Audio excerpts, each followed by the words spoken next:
Don't say, let's not do it, let's not go. Then Allah invited me to repentance.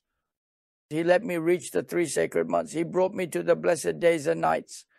He presented me with countless means and excuses to forgive me through His prophets, through sermons.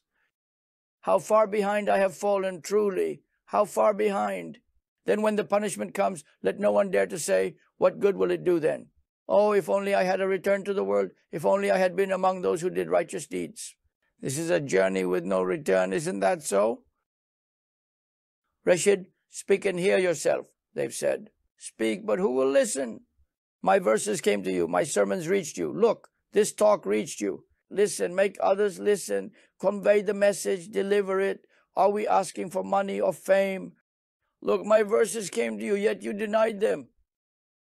You called them lies, or maybe you really believed, but you were heedless. You said, why should I care? Who cares? You said, I'll live longer, I'm young, I'm healthy, I'll repent later. The messenger said, no one who says, I'll repent soon was ever granted repentance.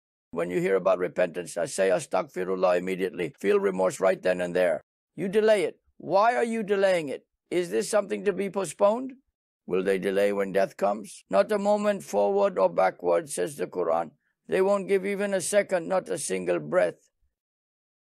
They'll suffocate you instantly and take you away. Don't do it. I won't either. Let me leave this recklessness, this foolishness. Delaying repentance is a disaster. It brings calamity. Hurry, be quick. Delaying repentance brings calamities, misfortunes. We'll suddenly go to our Rab. The door to repentance is closing. The door back to the world is closing.